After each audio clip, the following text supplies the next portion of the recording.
¿Qué tal? Buenas noches. Buenas noches, ingeniero. Compartimos pantalla y seguimos.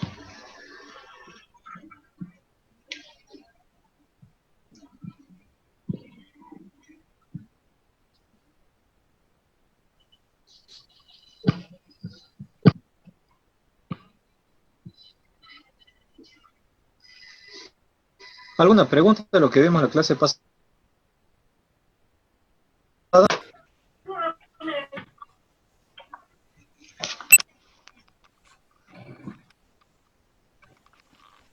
¿No hay ninguna pregunta de lo que vimos del modelo de máquina sincrónica?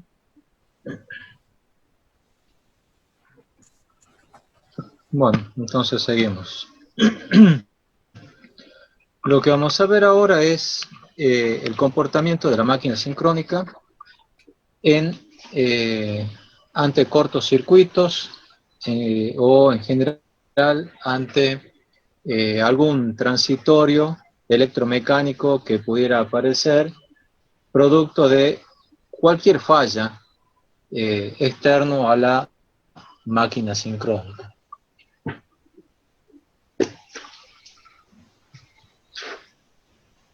Primero recordemos un poco cómo se comportaba un circuito RL ante un transitorio eléctrico, ¿sí? Si nosotros tenemos un circuito como el de la figura de la izquierda, donde tenemos una resistencia y una Ingeniero, inductancia en serie en una fuente de tensión de continuo ingeniero, y cerramos el interruptor, si ustedes se acuerdan, la corriente en el primer instante va a ser cero porque ingeniero, disculpe. la bobina se opone al paso de la corriente, a la variación de la corriente en Ingeniero, realidad, está congelada la pantalla, ingeniero. y la corriente va a Ingeniero, llegar no está congelada al la valor pantalla. R, B sobre R, mejor dicho.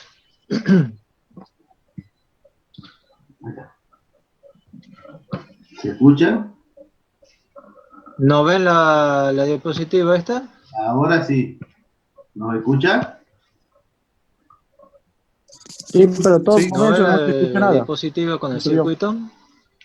¿Nos escucha, ingeniero? sí, sí se escucha. Sí, pero el ingeniero parece que no. No, no los escucho yo. Ah, No los escucho ninguno. Bueno, dejo de compartir pantalla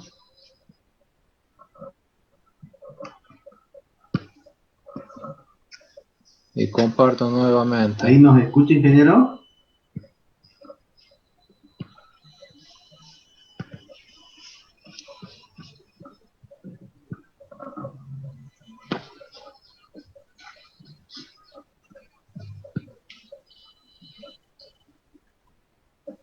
Bueno, ahora, ahora lo ven al circuito. ¿Nos escucha? Sí, sí se ve, pero No sé por qué no escucho nada.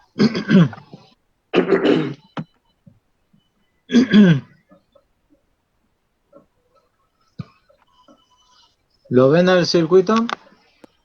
Sí, sí se ve, pero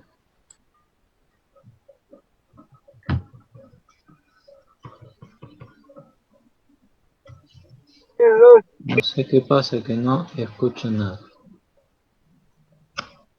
Cierro Zoom, como me aconsejan.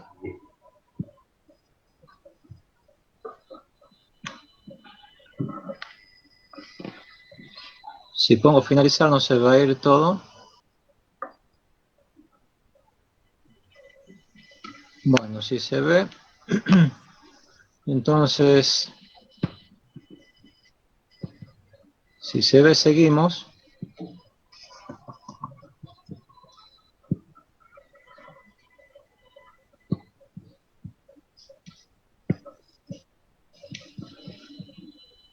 Si se ve, seguimos. No sé qué pasa con el sonido. Bueno, me preguntan lo que ustedes necesiten por el chat.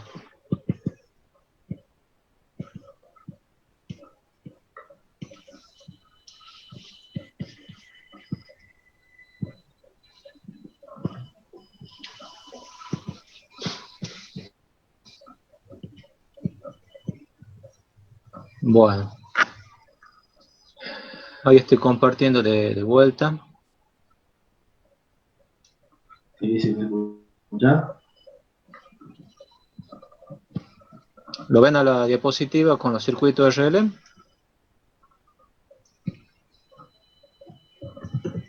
Sí, ingeniero, sí. Me contestan por chat, por favor, porque no escucho sonido de nada.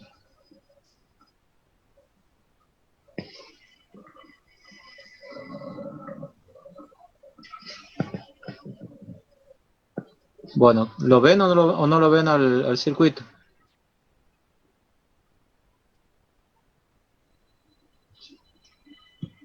Alguien que me conteste por el chat.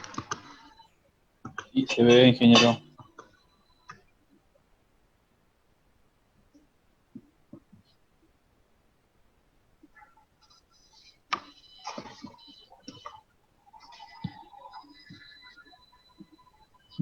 Bueno, voy a cerrar y voy a volver a arrancar a ver si...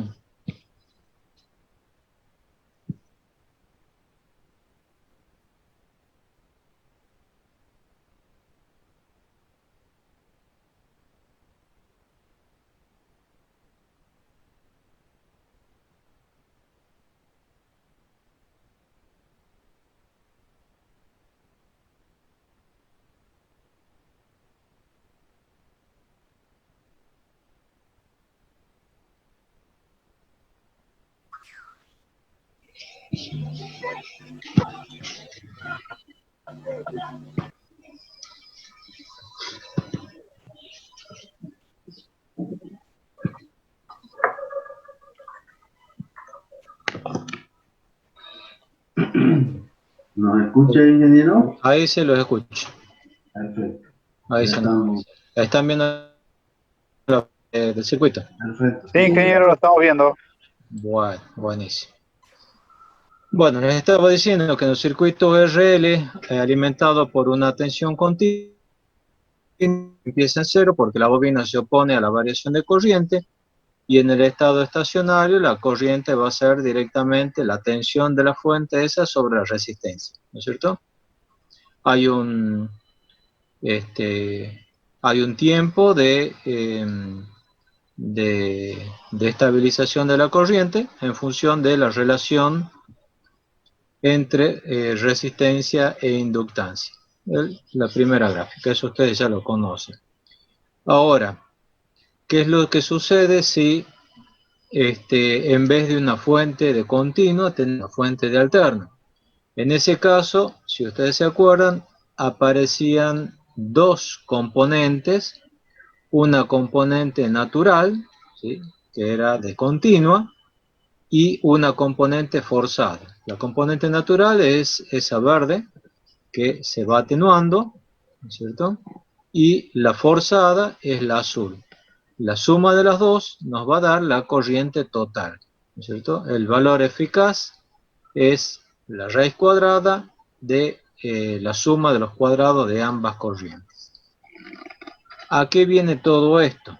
Bueno, viene a que la máquina sincrónica también es una fuente de tensión detrás de una resistencia con algunas cositas adicionales. Ahí es lo que tenemos nosotros, cómo se comporta la corriente ante un cortocircuito en la máquina sincrónica. Según cuál es la fase, ¿no es cierto?, del momento de la onda de tensión en que se cierra el interruptor, va variando digamos, tanto la componente de continua, el valor de la continua, como la de alterna. Por eso es que, como las tensiones están desfasadas 120 grados, entonces la forma de la onda de las tres fases aquí está distinto. Uno es en el que se cierra de tal manera en que la componente esa de continua no existe, y otra donde, según el ángulo, esa componente de continua es negativa o es positiva. Bueno, fíjense acá que la característica de la máquina sincrónica es que la componente de alterna se va amortiguando, ¿sí? Si nosotros analizamos solamente la componente de alterna, esta se va amortiguando, ¿sí? Llega a un valor del régimen permanente, distinto del circuito RL, ¿sí? Con la fuente de alterna, donde la componente de alterna siempre es constante, ¿sí? Siempre es constante la forzada. Acá la forzada no es constante. Entonces, de aquí nomás ya podemos ir pensando algo.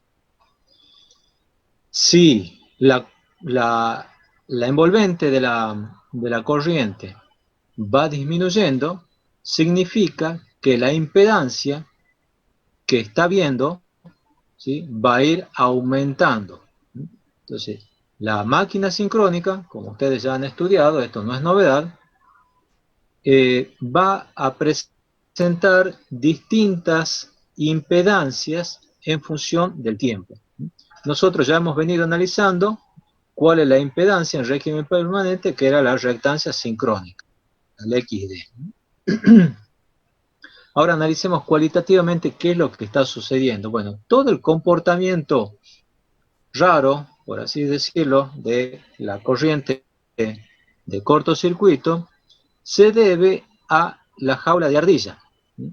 Cuando hay una variación brusca de la corriente de carga, la corriente estatórica, ¿sí?, la jaula de ardilla hace como si fuese una bobina en cortocircuito que impide la variación del flujo. Entonces, esa variación de flujo que se produce no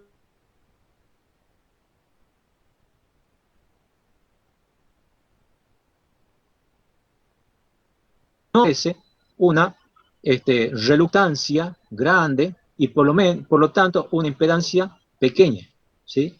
Un XD pequeño. Eso en el régimen subtransitorio, donde se produce la corriente de cortocircuito. Después, a medida que va pasando el tiempo, ese flujo comienza a penetrar en el rotor, ¿sí? Aquí ven que penetra un poquito, está dibujado en la cabeza del rotor. Esto significa que la reluctancia ha empezado a disminuir. Por lo tanto, la reactancia empieza a aumentar. Eso en el régimen transitorio. Finalmente, en régimen permanente, vamos a tener que la reluctancia es mínima, por lo tanto, la inductancia va a ser máxima, porque la mayor parte del flujo va a poder penetrar en el rotor. Importante acá, la corriente esta que usamos en régimen transitorio, o sea, mejor dicho, la reactancia subtransitoria, que es la que usamos en régimen subtransitorio, es la que nos va a interesar cuando tengamos que hacer cálculos de cortocircuitos, ¿sí? La reactancia esta de régimen transitorio, esa la vamos a usar cuando hagamos estudios de estabilidad transitoria. Por eso hablamos de régimen transitorio, ¿sí? Y la del régimen permanente, bueno, todo lo que sea, por ejemplo, flujo. ¿Alguna pregunta?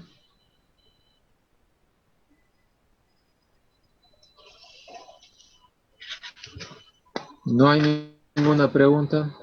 Bueno. Analicemos acá la componente de alterna. ¿Cómo se pueden calcular las reactancias transitorias, subtransitorias y el régimen permanente? Bueno, a partir de un oscilograma.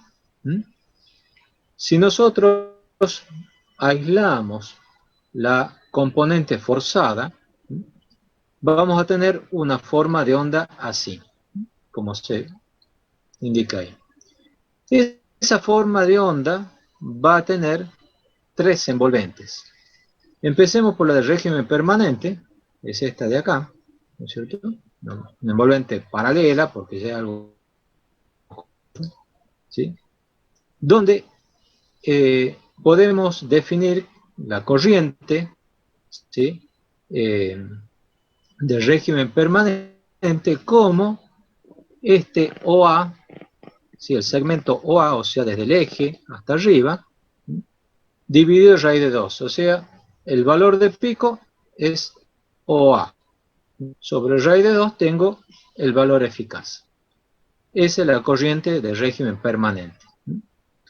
Después, podemos trazar otra envolvente para digamos, la senoide del periodo transitorio, ¿no es cierto? Y tendríamos algo hasta acá, ¿no es cierto? Hasta aquí de abajo y hasta el B en la parte de arriba. Entonces, este tramo OB, el segmento OB, sería la corriente de pico, ¿no es cierto?, transitoria, y si dividimos raíz de 2, vamos a tener la corriente eficaz. Finalmente, para el régimen subtransitorio, también podemos obtener un valor, aquí sería este el OC, que sería el valor de pico de la corriente subtransitoria. Dividimos raíz de 2, tenemos el valor eficaz. ¿Dónde tomamos las envolventes estas? Bueno, para el periodo subtransitorio, más o menos hasta los 7, ¿sí? Para el periodo transitorio, hasta los 5 segundos. Y después ya cuando está todo constante, lo que es el régimen permanente. Si nosotros queremos calcular la corriente de pico, ¿sí? La corriente de pico, eso se lo calcula según las normas como una constante K por raíz de 2 por I segunda K, esta formulita que está acá. Esa constante K, ¿sí?, tiene esta expresión que me está diciendo que esa constante K va a depender de la relación entre R y X del circuito, ¿sí? Va a ser el valor de la corriente de pico. Ahora, sí, y el valor, este I segunda K, ¿sí?, es la tensión interna del generador dividido la reactancia subtransitoria, ¿no? Ahora, si nosotros analizamos el componente por componente, la componente de alterna o la componente forzada va a tener esta expresión: la corriente de alterna, raíz de 2, EG, la tensión interna del generador, dividido, fíjense en que aquí aparecen tres términos, ¿sí? Tres términos. Cuando tiempo es igual a 0, ¿cuánto valen los dos primeros términos? Si el tiempo es igual a 0, aquí yo tengo E elevado a la 0, que es 1, y esto es E elevado a la 0, que es 1. Entonces, en t igual a 0 voy a tener 1 sobre x de segunda, menos 1 sobre x de prima, más 1 sobre x de prima, menos 1 sobre x de, más 1 sobre x de. Entonces, fíjense que este 1 sobre x de prima se anula con este otro, y este 1 sobre x de se anula con este otro. Entonces, es lo que nosotros habíamos dicho, que la componente de alterna es raíz de 2 por EG por 1 sobre x segunda d. Ahora, a medida que va transcurriendo el tiempo, ¿sí?, piensen, estas expresiones E a la menos t sobre es un tau, en realidad, estos van a ir modificando su valor. En el primer instante, este término es el que tiene mayor preponderancia. En el segundo tiempo, este va perdiendo preponderancia y le sigue este. Y en el tiempo de régimen permanente, ¿sí? Para t igual a infinito, ¿no es cierto? Ya me queda esto que tiende a 0 y me queda 1 sobre xd. ¿Sí? Me queda la corriente en régimen permanente. La componente de continua, ¿sí? Es raíz de 2, la tensión sobre interna, sobre la reactancia subtransitoria, por E a la menos T sobre TA, por seno de alfa menos teta, ¿no? Ahora, algunas cuestiones que usted lo tiene que tener presente. Fíjense, aquí nosotros tenemos las constantes de tiempo, ¿no? T'D, T segunda D, T segunda Q, que son las constantes de tiempo transitoria, subtransitoria, de eje directo y de eje en cuadratura.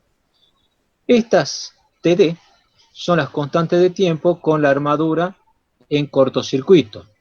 Y estas T de 0, T' segunda de 0 y T segunda Q,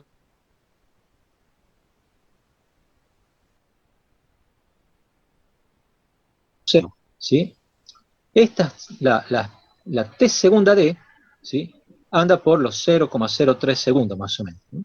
La T segunda de 0 anda por los 0,1, T' D 1,5 y T' de 0,5 segundos.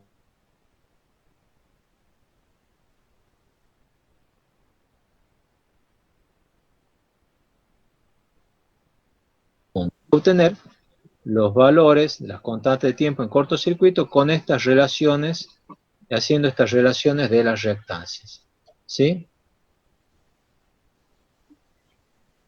Otras cuestiones. ¿Cuánto vale T segunda D? Este T segunda D. Este T segunda D es la inductancia del arrollamiento amortiguador dividido en la resistencia del arrollamiento amortiguador, ¿no?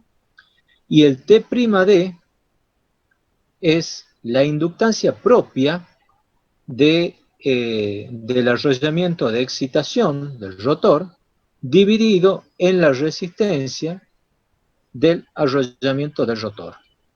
¿Sí? ¿Está claro esto?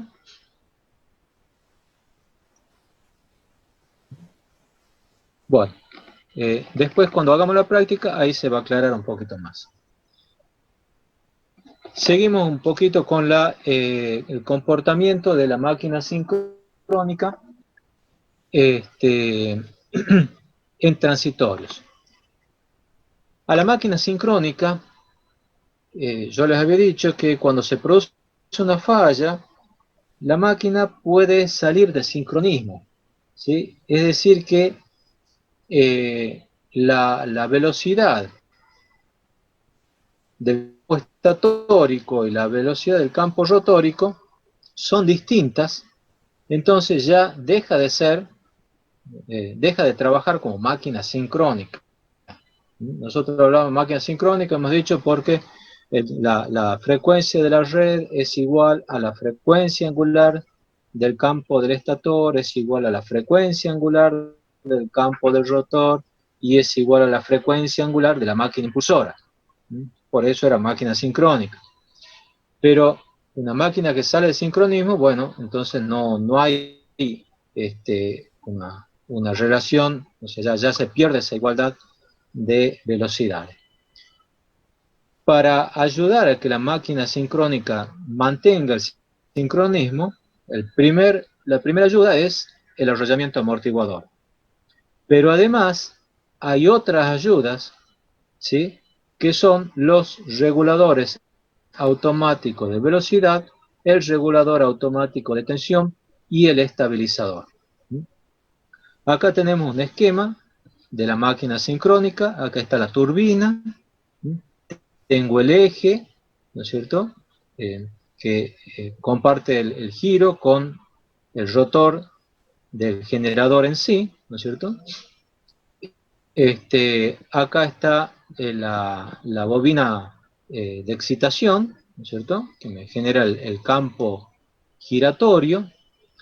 Esa bobina de excitación por la cual circula la corriente de campo o corriente de excitación es controlada por una tensión, ¿sí? A través del regulador automático de tensión. ¿Qué hace el regulador automático de tensión? Mide la tensión generada por la máquina sincrónica, ¿sí? Aquí tengo los bornes de la máquina sincrónica conectada a la red. Entonces, mediante un transformador de tensión, mido cuál es la tensión en bornes. Esa tensión en bornes entra al regulador automático de tensión y lo comparo con una tensión de referencia, ¿sí?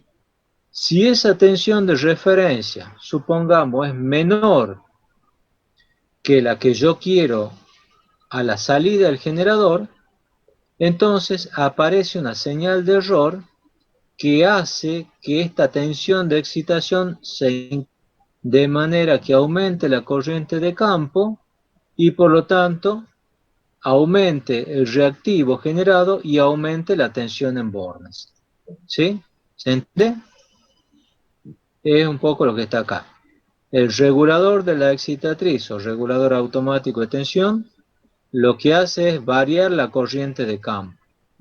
La corriente de campo es la que me va a dar cuál es la tensión inducida interna, ¿sí? Y esa tensión inducida va a estar en correlación con el reactivo generado. ¿Ah? Acuérdense en acá lo que hemos visto en la clase pasada, ¿sí? Este vector que está acá es la tensión interna, ¿sí? Esa tensión interna depende de la corriente de excitación. Depende de la corriente de excitación, no de la corriente de carga. La que depende de la corriente de carga es este otro vector, que es la caída de tensión que tiene resistencia y la inductancia de la máquina sincrónica. Entonces, si yo modifico este EI, esta tensión interna, fundamentalmente lo que hago es modificar el reactivo, es decir, trabajo sobre esta vertical que les estoy indicando. Mantengo la potencia activa constante y me muevo con el reactivo, ¿sí?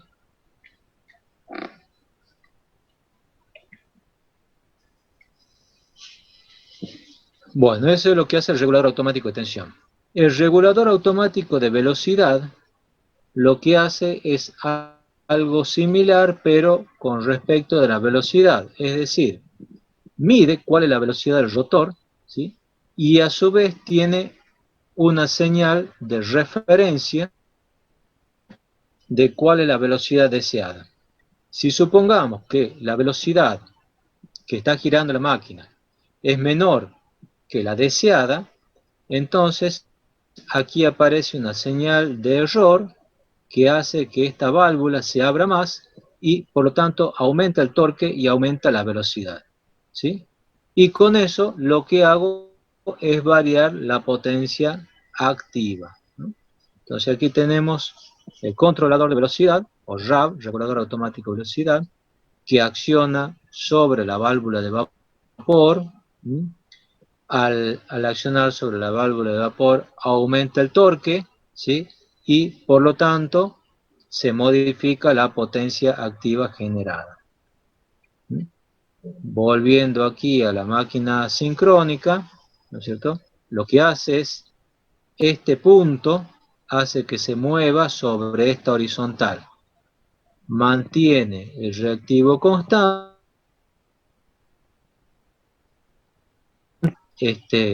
La potencia activa, que es la proyección sobre el eje de la X, es el que se va modificando, ¿sí? Además, del regulador automático de velocidad, el regulador automático de tensión,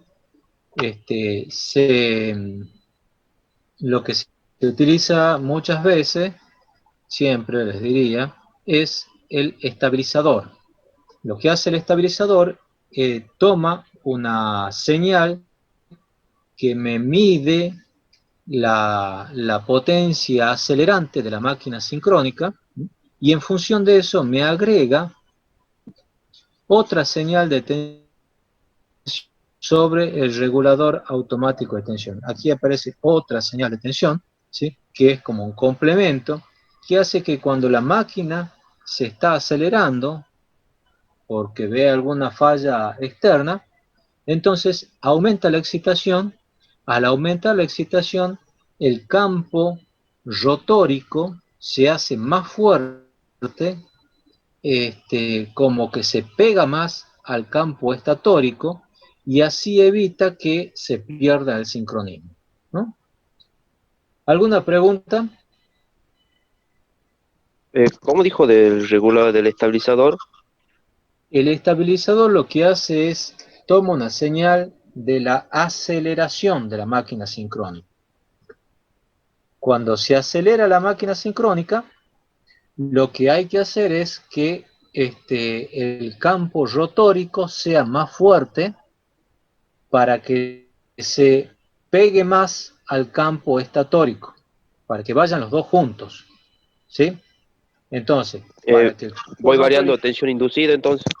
exactamente, aumento la corriente de excitación, aumento la tensión interna, y la máquina se vuelve más estable. Y pueden utilizarse simultáneamente ambos reguladores, tanto el de velocidad como el de Siempre, tensión. siempre.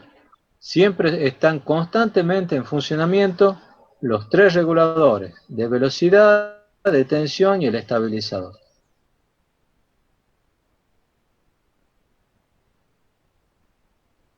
Sí.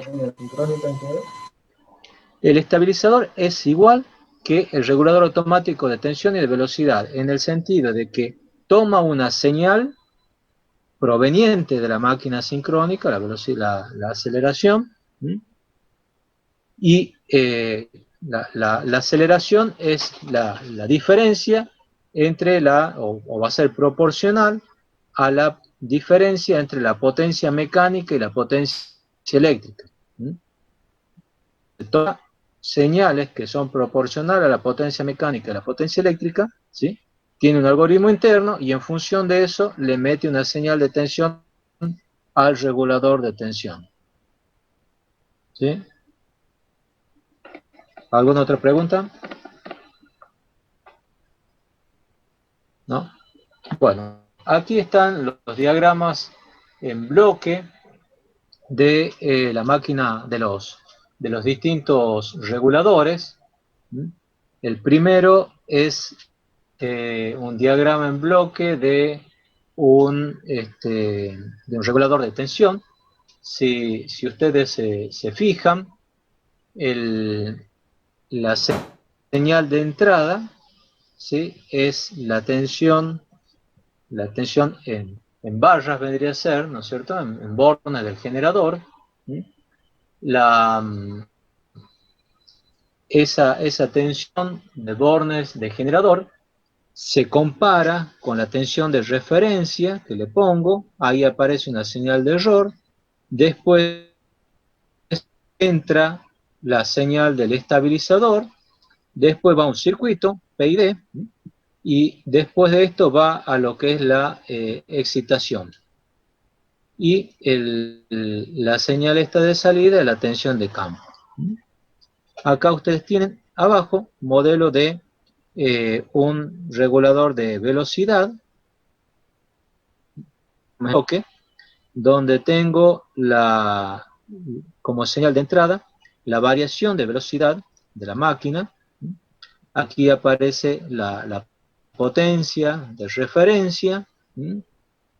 Después esto es todo también otro circuito PID, que es el controlador en sí. Este es el modelo de la turbina, y a la salida está la variable de la potencia mecánica. lo que es el estabilizador. Este sería el modelo del estabilizador. Fíjense en las señales de entrada, delta de omega, que va a ser proporcional a la potencia mecánica. Después entra la potencia eléctrica. De vuelta, un circuito. Estos son integradores, derivadores, ¿sí? Aquí, con todos estos bloquecitos, lo que hace es obtener la señal como integral de la potencia acelerante. Y después de otros bloquecitos, va aquí la tensión esta de salida, BS, que es la que va a entrar en el regulador de tensión. ¿Sí? Esto como para que ustedes tengan idea nada más de cómo se los modela. Esto se los modela en los software, el Dixie, el PCCE, todos se los modelan. Uno va conectando las cajitas, encontrando las condiciones iniciales. Bastante complicado. ¿Preguntas?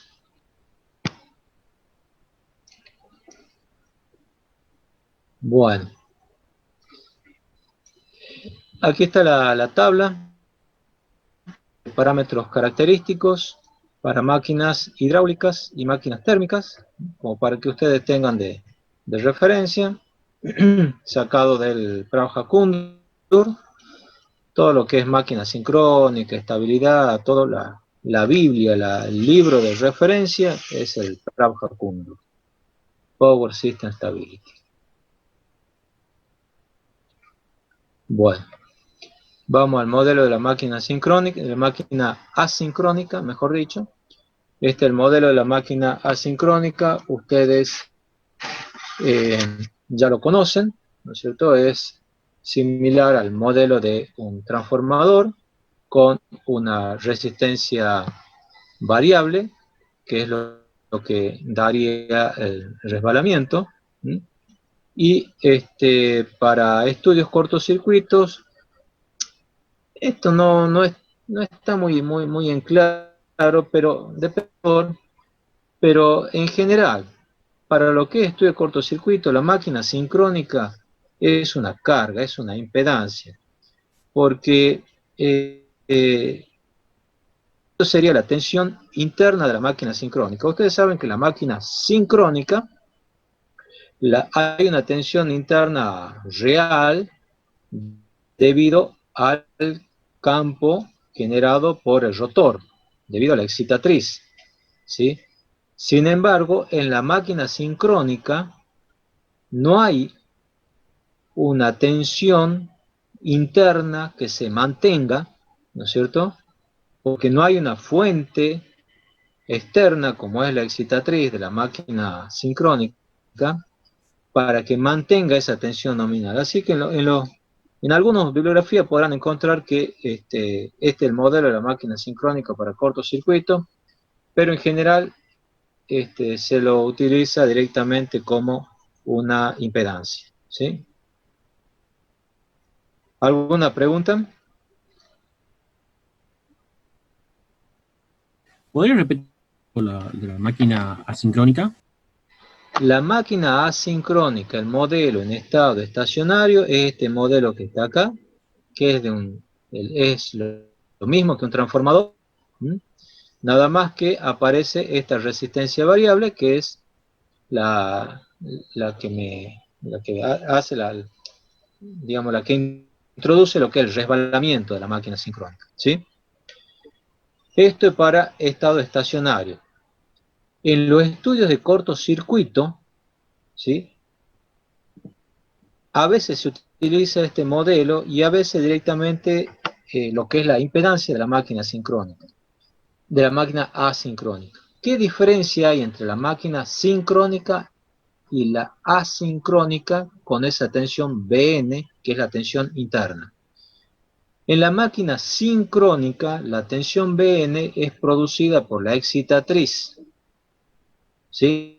Hay una fuente externa, ¿sí?, que me genera el campo de excitación, que me genera la tensión interna. ¿Sí? Pero en la máquina asincrónica no tengo esa fuente externa que me mantenga una tensión interna. Repito, no tengo una fuente externa que me mantenga esa tensión interna. Entonces esa tensión interna se mantiene, es muy pequeñita, o sea, se mantiene en un tiempo muy breve. Entonces por eso muchos directamente la desprecian. Y por lo tanto, para los cálculos de cortocircuito, esta R y esta X es lo único que se modela. En realidad, cuando nosotros analizamos sistemas de potencia, ¿sí?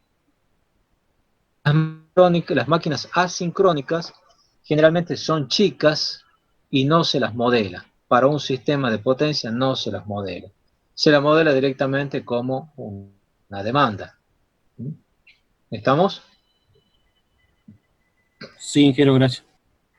¿Alguna otra pregunta? Bueno, si no hay otra pregunta, no hay ninguna otra pregunta de todo lo que hemos visto de máquina sincrónica.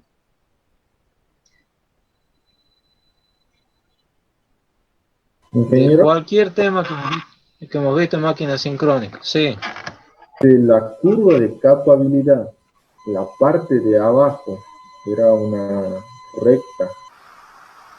Sí. Ahí está. Este. La forma de traspasarla, esa de M'. La forma de trazarla, claro, desde el mismo punto este de aquí arriba, sí. Desde el mismo punto este de aquí arriba baja una recta, ¿sí? Y donde la intersecta de vuelta a la curva, traza la recta. Este es un límite aproximado, el límite de subexcitación dibujado así. Es el fabricante el que lo tiene que dar. Pero si no tenemos la curva del fabricante, se puede armar la curva el diagrama de capacidad o capabilidad de esta manera. Bien, gracias. ¿Alguna otra pregunta? ¿No? Bueno, entonces vamos a la práctica. Benjamín, te pongo como coanfitrión. Perfecto. Buenas noches. Te quedan 4 minutos, después nos volvemos a conectar. Bueno. Compartimos. Buenas noches. ¿Se escucha? Sí, se escucha. Bueno, ahí estamos con la presentación. ¿Están viendo? Bueno, acá sí. ¿Se ve bien ahí la presentación? Sí.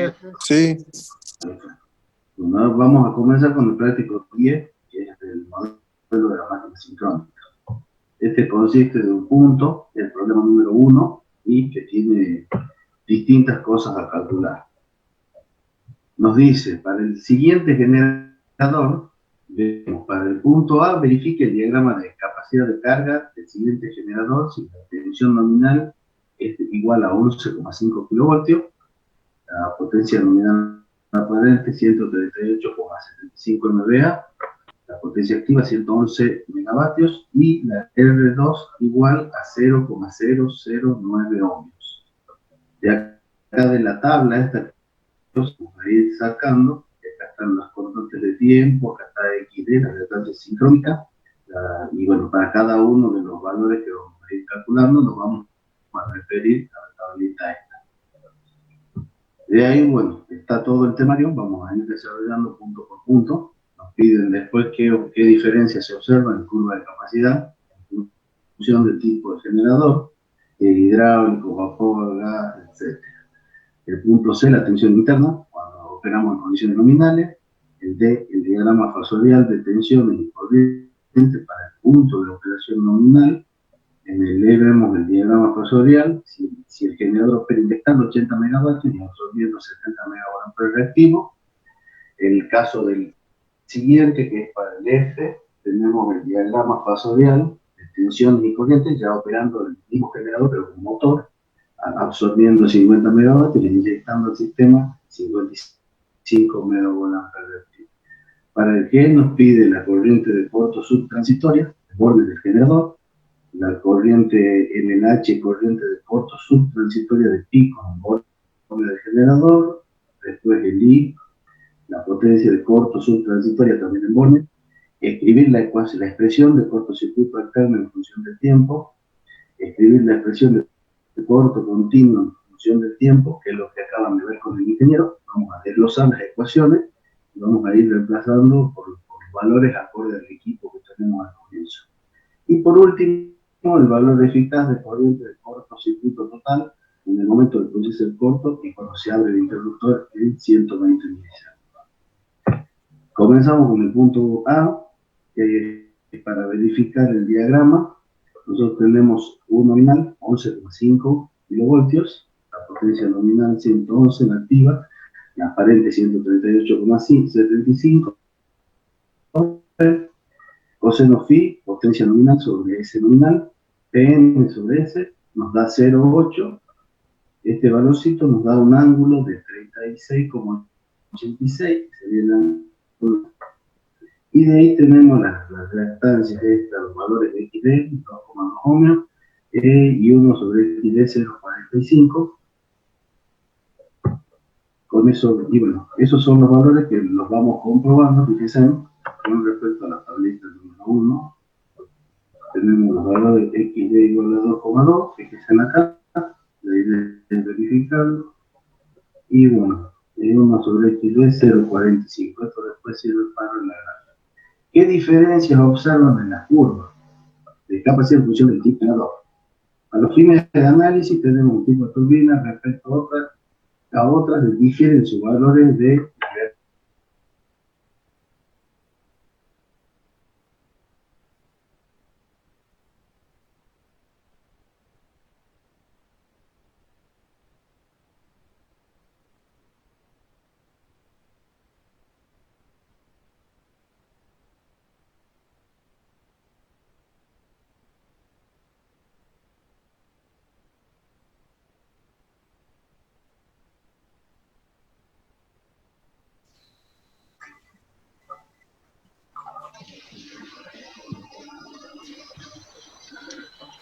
Listo, habilitado, Benjamín.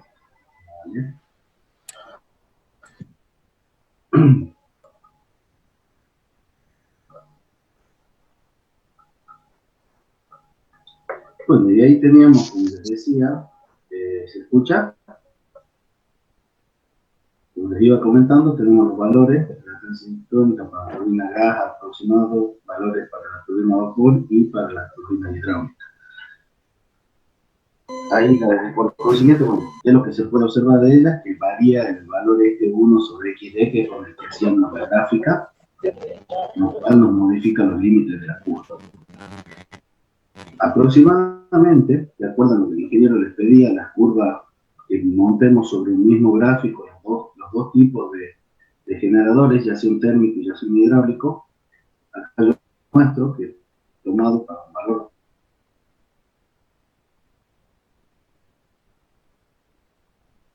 de 72, por lo tanto, sobre la gráfica que teníamos, tenemos el valor de 1 sobre XT, tomando la unidad, nos quedaba 0,58, que es lo que están viendo acá, que es la gráfica original con la que se partía, que tiene en el punto M el valor de 0,58. Por lo tanto, ahí teníamos, esto era I, esta era la corriente por la reactancia, y acá teníamos el valor por unidad de la función en borde. Para el generador hidráulico, toma un valor de 1,5, con lo cual 1 sobre XD, hago la división, nos da 0,66, y como pueden ver, acá esto está un poquitito más abajo, o sea que a medida que nosotros vamos avanzando con los valores, vamos a diferencias en las dos curvas.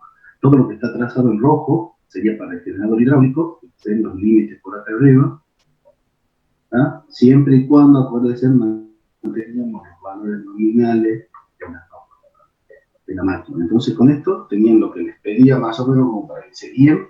¿Lo han hecho ustedes el trabajo este que le había pedido al ingeniero?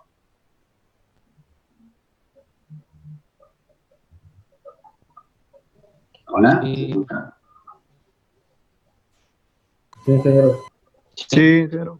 Bueno, por si es que no lo han hecho, más o menos acá tienen como para que se guíen ahí con los valores que le pasaba el ingeniero Tatán. Bueno, los que lo han hecho, pásenlo por el grupo, una fotito de lo que han hecho, ¿sí? Del gráfico. Perfecto, y ahí de paso, ahí tienen como para ir comparando con el más menos que lo que ustedes, Bueno. ¿no?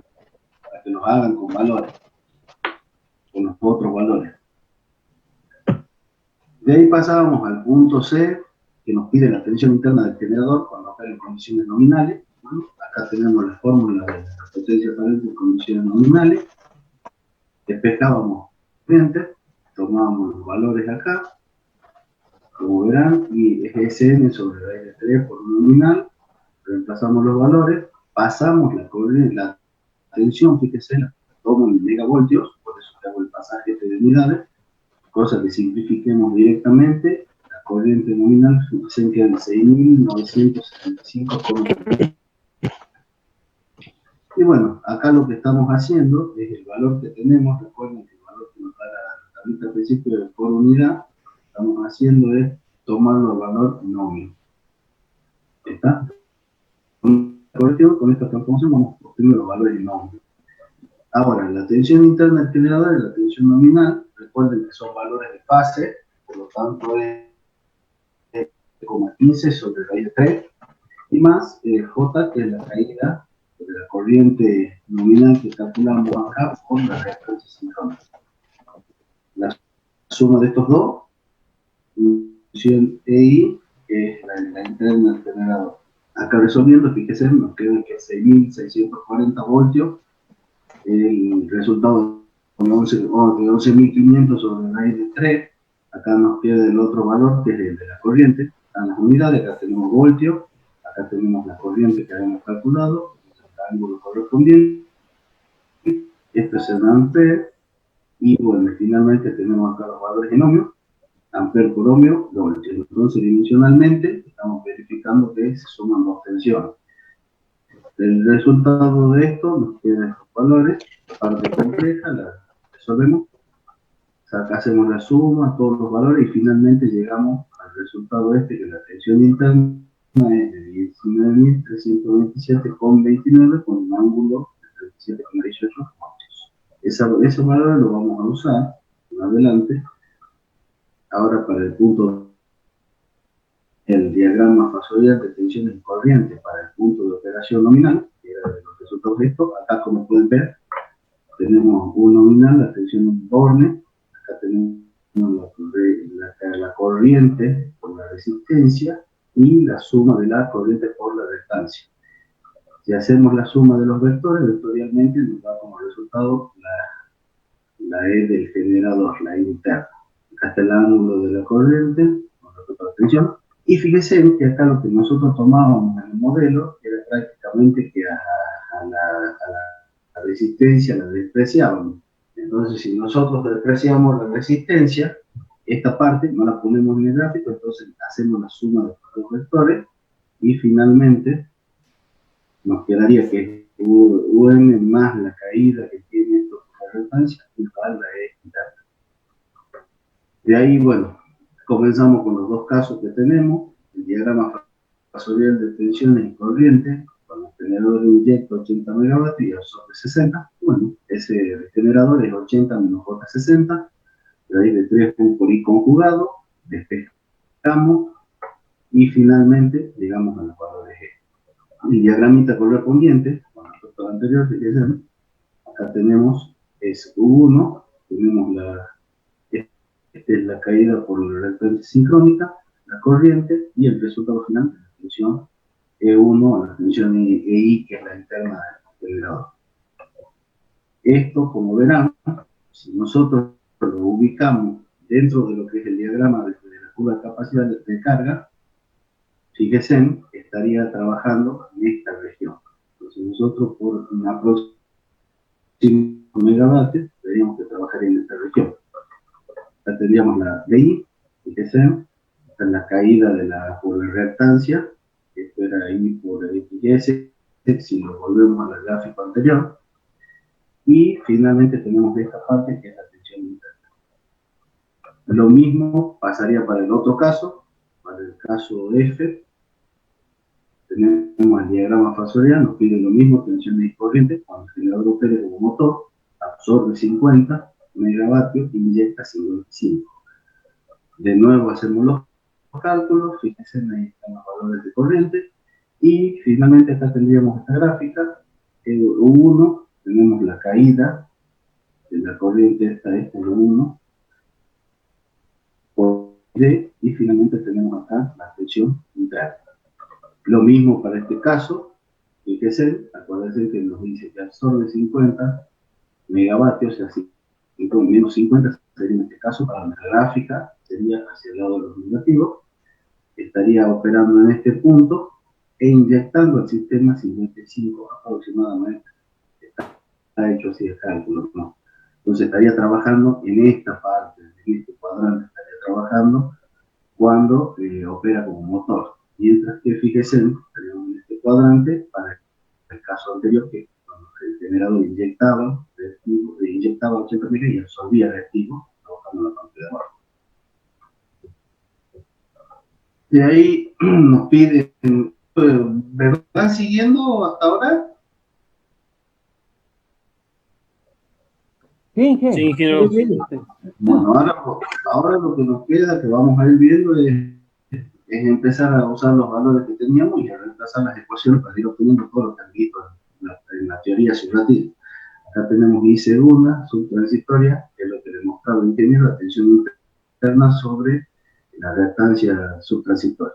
Acá tenemos la reactancia subtransitoria, hacemos todo este pasaje, y fíjense que la 0,19 nos queda en ohmio, 11,5 kilovoltios, todo, nos queda que es 0,18 ohmio. Si tomamos la tensión, que era la tensión interna, que habíamos calculado en el punto 6 tropera, era 19.327 sobre los 0,18, llegamos a los valores de 107.373 amperes, con el ángulo de 37,28, o 107,373 en kiloamperes. De ahí nos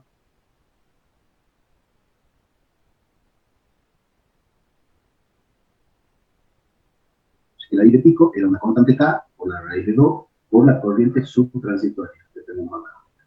Reemplazando, teníamos la relación entre resistencia y reactancia, fíjense, y bueno, y esto que era la constante, por raíz de 2 y por el valor que tenemos acá, haciendo todos los cálculos, vamos viendo, fíjense, observen esto más que nada, que esto lo hace mayor, es una amplificación, con los números, y de ahí el valor que nos queda, el de pico es 301,47 kiloamperes. Acá está desarrollado parte por parte, acá está el valor de E, acá está el valor que teníamos, y vamos resolviendo punto por punto. Con esto tenemos la corriente de cortocircuito subtransitoria de pico. Esta es la subtransitoria.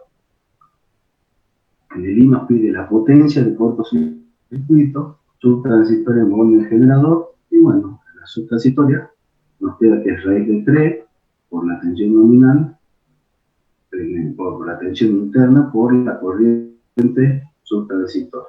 Finalmente, raíz de 3 por 5 por 107,373 kilovoltios, fíjense. Finalmente hacemos los productos, 2138, con el ángulo que tenía de 37,28, y bueno, kilo por kilo, megavolt ampere. Nos pide en el J la expresión de la corriente de cortocircuito interna en función del tiempo. Bueno, acá teníamos los valores, la expresión era esta, en donde tenemos la corriente interna, la raíz de 2, la tensión interna, teníamos acá los distintos valores, transitores, menos 1 sobre las transitorias, por E, en las constantes de tiempo, más, bueno, la segunda parte, y bueno, y al final la corriente esta que le llamo que fíjense acá, al donde está acá, tenemos una tensión interna. Si lo hacemos sobre XD, es la corriente, es la corriente estable ya en la que queda. Y bueno, cada uno dando los valores. La partecita esta senoidal es la que le da la forma seno a la onda, cuando la veían recién en la gráfica. Tomando los valores de placa, tenemos XD de 2,2, X', 0,23 y x segundo, la referencia subtransitoria, 0,19. Ahí podemos observar lo que les comentaba recién en la clase de ingeniería, que cuando está la referencia subtransitoria es la más chica, de ahí le sigue la transitoria y después la de régimen permanente, que es el que va en aumento, si lo vemos así. Después, bueno, están las constantes, todo lo que les decía particularmente, la tenemos. Estos son valores de la placa, de 0, de 0,04 y este 10,4. Para calcularlo, el valor que vamos a usar para la ecuación se hacía d segunda de 0 por x segunda, la referencia subtransitoria sobre la referencia transitoria. Reemplazamos el valor este, fíjense, 0,04 sobre 0,19, 0,23 y finalmente tenemos acá tiempo de 0,033 segundos. Y para el otro caso, que es para este primera, para este estado de acá, nos queda, reemplazando todos los valores que teníamos, de 1,08. Entonces, este 0,33 va a venir acá, en la ecuación, y este 1,08 lo vamos a tener en esta parte, que amortigua el envolvente de la segunda parte. Entonces, este amortigua la parte subtransitoria, este valor es el amortiguamiento, el valor de tiempo para el amortiguamiento parte transitoria, y bueno, y esto nos termina dando ya la corriente del régimen permanente. Finalmente, ya poniendo valores en la ecuación, fíjense, ya reemplazo los valores, nos queda el raíz de 2, bueno, acá fíjense en esto también, que en el caso anterior, acá tenemos la tensión interna. Si tenemos la tensión interna, estos valores los tendríamos que tomar en ohmio. Ahora, si directamente los tomamos por unidad, como está, acá tendríamos que poner la corriente. Que es lo que se está haciendo en este punto. Tenemos el valor de corriente, tomamos los valores en por unidad, y ahí queda en función del tiempo. En función de t, tenemos el seno de omega t, lo multiplico por 57,19. Esta multiplicación es para pasarlo a grados. Fíjense, ahí está el ángulo que era de la máquina, que es 36,86, que es el alfa este, que es el phi que calculamos al principio, y menos los 90 grados. Esto nos queda la expresión de corriente corta alterna en función del tiempo. Nos pide la expresión de la componente de continuo, el corriente cortocircuito continuo en función del tiempo, era la otra parte de la ecuación que teníamos, en donde era raíz de 2, la corriente subtransitoria, por E a la, bueno, y acá teníamos una relación entre la distancia y bueno, en función del tiempo, y por el seno del ángulo θ. Acá fíjense en la relación entre XD, la distancia subtransitoria, y la resistencia de la máquina nos da 21,1. El ángulo que tienen ellas dos es el que calculamos como tangente al mismo, el resultado este, con eso obtenemos θ, que da de 87,28 grados. Finalmente, lo reemplazamos a los valores de la ecuación, 107, este es el valor de la corriente subtransitoria, en kA, reemplazamos en función de tiempo, el ángulo hemos visto que era de 87,28, lo reemplazamos. Hacemos todos los cálculos, vamos a ir repasando por valores, y finalmente, fíjense, nos da que esta componente continua es de 150,806 kA. Ahora, nos pide el punto L, este nos pide el I, nos pide el valor eficaz de la corriente de corto, al producirse el cortocircuito y cuando abre en la total, que sería la suma de las dos, y cuando abre el interruptor en 120 milisegundos. Fíjense, acá está tomado los valores, tenemos los cálculos, acá tomo la componente de alterna, fíjense que acá primero, acá está esta presentación de la ecuación nada más, tomamos el tiempo igual a 0, lo reemplazamos, 0, 0, fíjense, y con los cálculos correspondientes, finalmente para un tiempo 0, nos queda que el valor es de la parte de alterna es menos 897,78 con el ángulo de 35,28 de la y al final este kilo. Una consultita, yo me he conectado tarde por un compromiso que tenía. La solución de la IAC sale de una ecuación de tercero o de cuarto orden. ¿De cuál? ¿De la solución de esta? Sí, sí.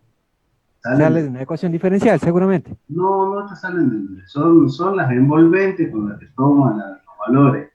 Ajá. Estas son las atenuaciones que tiene el envolvente. Acordate que al momento de producirse el corto vos tenés el mayor valor y a medida que va transcurriendo el tiempo va amortiguando. El amortiguamiento. Entonces, sí. Son funciones exponenciales negativas que relacionan distintos tiempos. Y en función de eso vos vas viendo, fíjate acá, en el caso este que estoy mostrando en pantalla, si nosotros tomamos para un tiempo cero, tenemos una corriente de casi 900 kA. Corregí, esto no es amperes. Ahora, como nosotros te digo que atenúa, fíjate acá que para los 0,12, las respuestas de estas exponenciales, que son las envolventes, te van a ir dando valores menores, que es lo que le decía el ingeniero. Tenían las componentes subtransitorias, en los momentos iniciales es las que tienen mayor peso, y a medida que va pasando, fíjate, después ya va calculando, van cayendo los valores, caemos en 479 para el otro tiempo. ¿Se entiende? Sí, o sea, me dice atenúa, entonces de primer orden, y bueno, salen las otras dos soluciones por la componente armónica, ¿así sería? ¿Ingeniero? Acá lo que tenés es, fíjate, es una senoidal, ¿no es cierto? Sí. Una senoidal que se va modificando su valor a través de esta expresión, ¿sí? Que esta expresión es la que va multiplicando el valor seno y va haciendo que vaya disminuyendo su módulo, ¿sí? De paso les recuerdo que tienen hasta las 11:15 para anotar la asistencia, ¿no? Perfecto. Sí, sigo. Como podremos ver, esto es lo último que nos pedía el ejercicio. ¿Está? Bien. Entonces, esto tenemos los valores. Y bueno, y la total sería, como les mostraba, ya acuérdense que la suma de las dos. Perfecto. Queda para ustedes. ¿Estamos? Sí. Bueno, entonces con eso damos por terminado. Este es el único ejercicio que tenía en el trabajo práctico número 10. Se hace la verificación de fórmula, de valores. Así que bueno, como esto tiene 10 días, ¿también tiene mamá? También tiene 10 días. Perfecto. Con eso damos por concluido esto entonces. ¿Queda alguna duda, algo? El concepto, la idea nomás,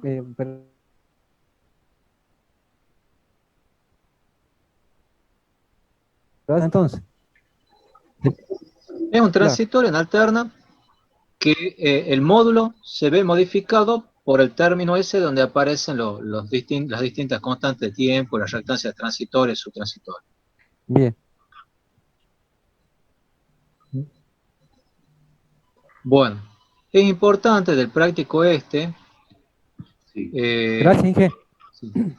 Es importante del práctico este que puedan relacionar la curva de capabilidad tomándola como en valor por unidad, y de ahí poder sacar cualquier valor que se le ocurra a ustedes.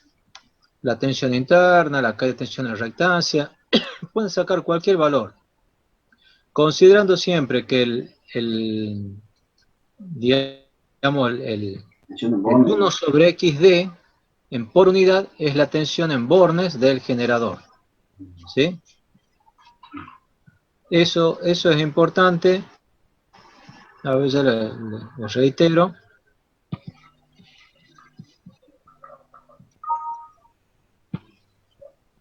En la curva de capabilidad, esto es 1 sobre XD, ¿no es cierto? Cuando uno lo toma en por unidad. Y a su vez, si nosotros consideramos que este es el diagrama de tensiones, esta es la tensión, en bornes del generador, BT. Entonces, si esto es 1 sobre XD y esto es BT, entonces podemos calcular cuánto vale la tensión interna, cuánto vale la caída de tensión en la reactancia asincrónica, ¿sí? Podemos calcular lo que queramos a partir del punto de operación en la curva de capabilidad. ¿Se entiende lo que les estoy diciendo? Sí, Esto es lo que... Ingeniero, Esta es la curva de unidad en por unidad. O sea, aquí cuando uno pone 1, es el 100% de la potencia que puede dar la máquina. Ahora mismo, a continuación, vamos a presentar el tema de por unidad, a ver si se entiende mejor. Ingeniero, disculpe. Sí. Cuando usted decía que, me dijo que hagamos las comparaciones entre los distintos XD de turbina, Sí. a gas y no me acuerdo el otro. Sí, Hay sí, que no una tiene, de polo saliente y que una no de tiene polo... que quedar claro en eso, digamos, que varía. Que Lo que tiene que quedar en claro que cuando yo tengo una máquina con un XD más grande, voy a tener un 1 sobre XD más chico, que es esto. Entonces, si este es más chico, digamos, seamos exagerados, venimos acá, entonces al trazar esta recta, que es la tensión interna, y yo quiero sacar el límite de calentamiento por el rotor, entonces esta parte de arriba es más bajita. Entonces el reactivo que va a manejar una máquina de rotor liso va a ser menor que el reactivo que va a manejar una máquina de polo saliente si consideramos que ambas ¿sí? tienen a igual potencia. A igual potencia, una máquina de polo saliente va a manejar más reactivo que una de polo liso, de rotor liso. ¿Sí?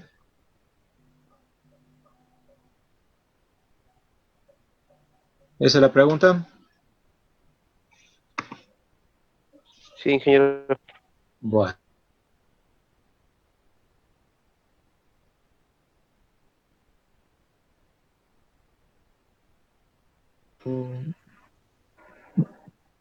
¿Qué querés que aclare?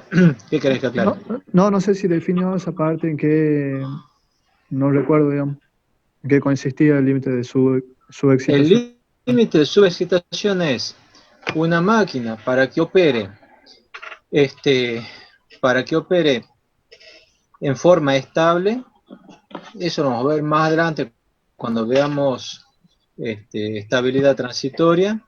Conviene que trabaje sobreexcitado, o sea que trabaje en esta zona. Cuando trabaja sobreexcitado, ya eso sí lo he explicado, el campo magnético del rotor ¿sí? Lo sigue más firme al campo magnético del estator, están más pegados, entonces son más estables. En cambio, si la máquina está subexcitada, está tomando reactivo, está trabajando en esta zona, recién le había mostrado el ingeniero Romano, si por ejemplo vamos a trabajar por acá, el vector que es el vector de la tensión interna, es más chico. Eso significa que la máquina está menos excitada. Y por lo tanto, el acoplamiento que hay entre campo estatórico y campo rotórico es menor. Y hay más riesgo de que la máquina salga de sincronismo. Por eso ese límite de subexcitación lo que me está diciendo es no tomen menos reactivo que esto porque la máquina puede salir de sincronismo. Ah, ¿Sí? bien, ingeniero, gracias. ¿Alguna otra pregunta? ¿No? Bueno, empecemos entonces presentemos un poquito lo que es valores por unidad. Ya lo abro el archivo.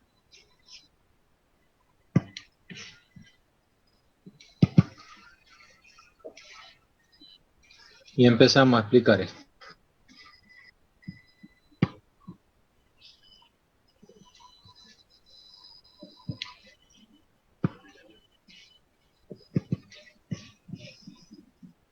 Bueno, ahí se ve bien.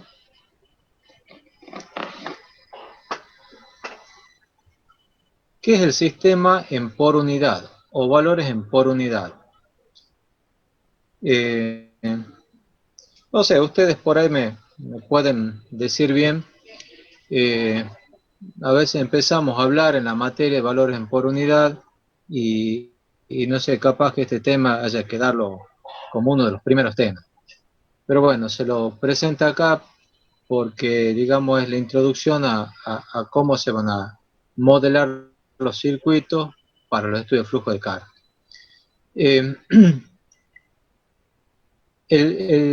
Nosotros hasta ahora hemos visto los modelos de todos los elementos que intervienen en cualquier estudio de un sistema de potencia. Modelo de la máquina sincrónica, de la demanda, del generador, del transformador, etc.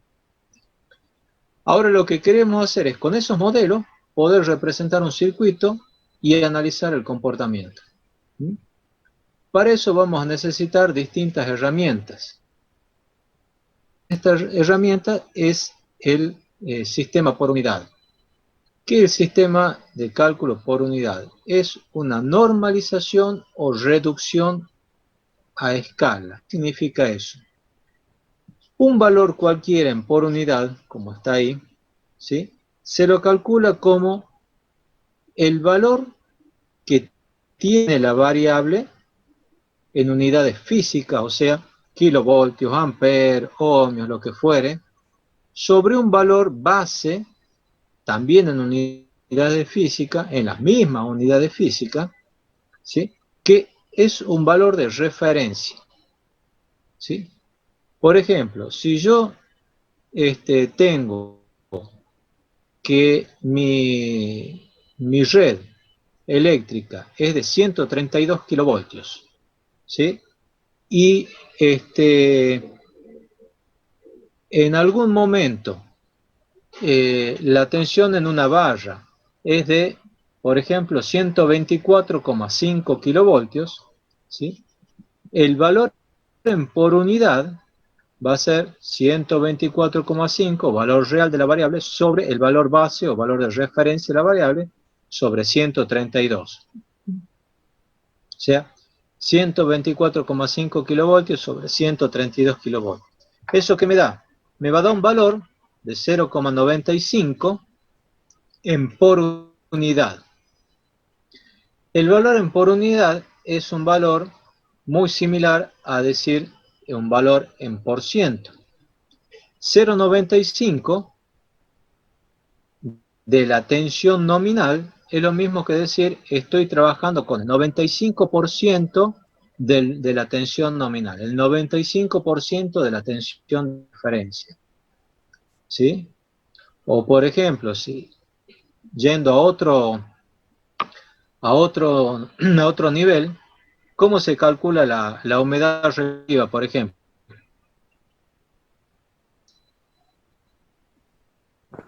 Respecto al punto de rocío. Bueno, es la humedad que estoy midiendo en el momento dividido en la humedad del punto de rocío, ¿no es cierto? Si yo divido eso, me va a dar un valor en por unidad. Lo multiplico por 100, me va a dar un 100%. Me va a dar un valor en por ciento. La humedad en por ciento. Si yo digo, la inflación aumentó un 25%, ¿qué es lo que hice? Tomé cuánto valía la inflación antes, ¿sí? O mejor dicho, tomo la inflación ahora, el valor del índice de precio consumidor de ahora, lo divido en un valor base, ¿sí?, que sería el índice de precio de consumidor sobre el tiempo que estoy comparando. ¿Sí? Por ejemplo, cuánto ha sido la inflación hasta desde el principio de año hasta hoy. ¿Sí? Entonces yo tendría que tomar valor real de la variable, el de ahora, ¿no es cierto?, que es un valor del índice de precio del consumidor. Valor base del índice de precio del consumidor al principio de año, que se lo tomo como base. Y me sale, hago ese cociente, me sale 1,25. Entonces me está diciendo que del valor nominal o del valor base ha crecido un 25%. Si yo se lo multiplicara por 100, diría 125%. ¿Está claro entonces lo que es el valor en por unidad? Es lo mismo que el valor en por ciento, pero sin haberlo multiplicado por 100. ¿Se entiende? Sí, ingeniero, se entiende. Entonces, lo que nosotros vamos a hacer ahora es todas las ecuaciones de circuitos que normalmente escribimos, ahora van a ser todos por unidad, ¿sí? Todo va a ser por unidad. Ya no va a haber ohmios, no va a haber kilovoltios, no va a haber amperes, no, todo en por unidad. Tensión en por unidad, corriente en por unidad, impedancia en por unidad, todo va a ser a por unidad, ¿sí? Y aquí se explica un poquito más la cuestión. Hemos dicho, el valor de la variable en por unidad, ¿sí?, es el valor de la variable en unidades físicas dividido en una base, en un valor base o tensión o valor de referencia, ¿sí? La base siempre va a ser un número real. Siempre va a ser un número real. La variable puede ser real o complejo. Por lo tanto, cuando yo calculo una variable por unidad, voy a obtener un número con módulo y ángulo, y ese ángulo va a ser el ángulo de la variable, ¿sí? Porque la base tiene ángulo 0, es un número real. La variable tiene un determinado ángulo. Entonces, el valor en por unidad va a tener el ángulo que tiene la variable. ¿Estamos? Algo que ya hemos dicho hace un rato, el valor de la variable y el valor de la base tienen que tener la misma unidad física. O sea, si yo estoy calculando una tensión en por unidad, tengo que dividir la tensión en kilovoltios dividido la tensión base o tensión de referencia en kilovoltios.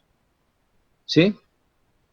Si calculo una corriente, va a ser corriente, el valor de la corriente en amperes, sobre el valor base o de referencia de la corriente en amperes. Siempre tiene que ser la misma unidad física. ¿Mm? Bueno, y generalmente lo que se establece se toma la tensión base, estoy marcando aquí, y la potencia base. A partir de esos valores de tensión base y potencia base, yo puedo calcular corriente base, impedancia base y admitancia base. Si yo tengo una potencia aparente base de 100 MVA, ¿sí?, la potencia activa base va a ser 100 megavatios, la potencia reactiva base va a ser 100 MVAR. La corriente base va a ser potencia base sobre tensión base. La impedancia base es la tensión base al cuadrado dividido en la impedancia, en la potencia base. Y la admitancia base, 1 sobre la impedancia base. ¿Para qué nos metemos con este tema de por unidad?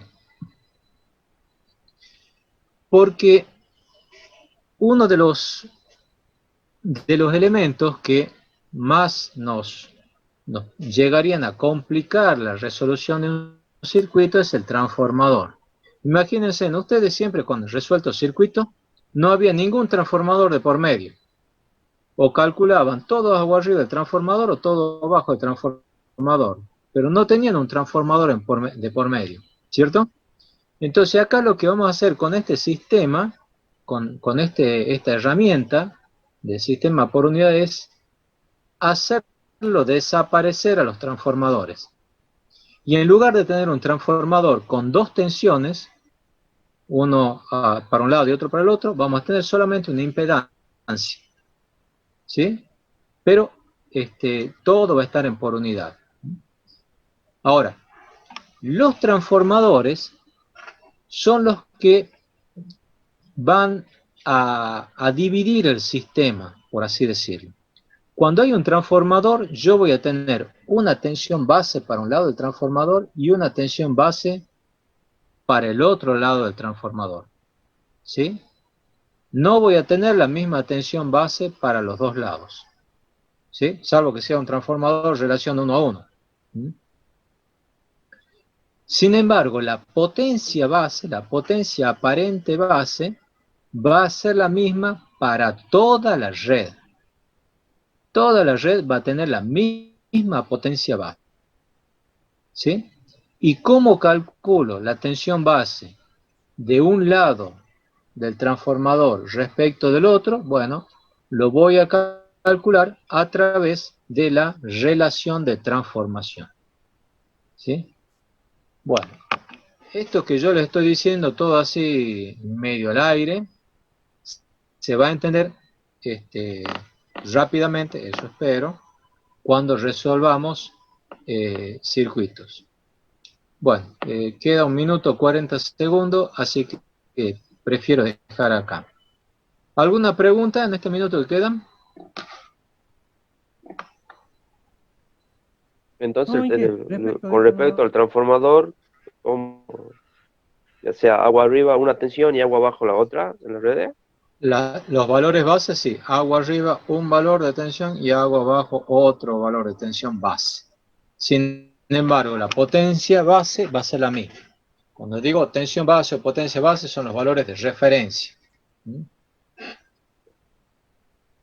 Fíjense en ustedes también, cuando uno habla del UK del transformador, ¿qué es el UK del transformador? la impedancia longitudinal. La impedancia longitudinal. ¿Y por qué no está en ohmio? Ah, cierto. ¿Por qué no está en ohmio? Porque está referida a la potencia base del transformador. Claro. ¿Sí? Uno calcula la potencia base del transformador, hace el ensayo, ¿no es cierto? Saca la impedancia en ohmio, la divide en esa impedancia base del transformador y me da el UK del transformador. Entonces yo tengo un UK, no sé, del 17%, pero por unidad sería un UK de 0,17. ¿Sí? ¿Sí? En Así muchas podíamos cosas trasladar nosotros los valores de utilizamos. impedancia también. ¿Cómo?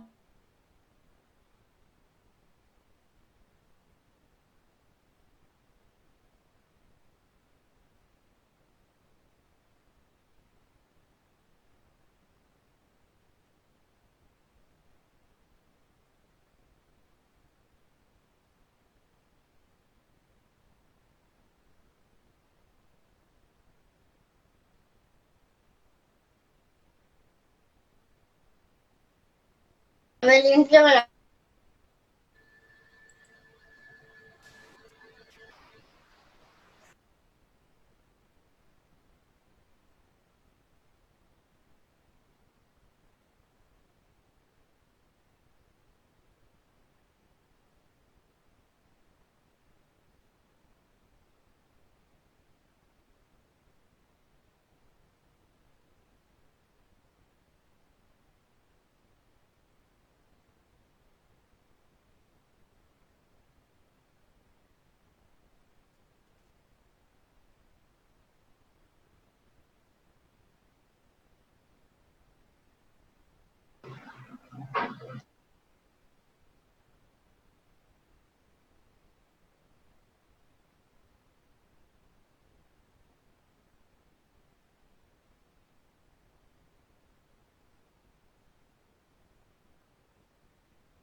¿Qué ya no podemos retirar o qué ha pasado?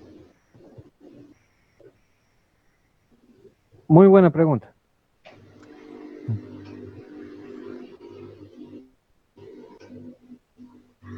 Es que justo Olmo estaba preguntando algo y se cortó. Pero bueno, parece que... Sí. Bueno, de todas maneras, ahí le he puesto por WhatsApp. ¿Qué onda con la curva? ¿Qué le van a subir ustedes o no? ¿Cuál curva?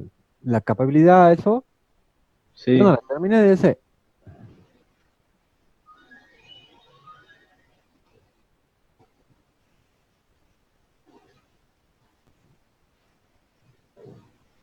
Chao, chis. Chao, nos Bueno, nos vemos. Hasta mañana. vemos hasta mañana. Te hacen acá, Mateo.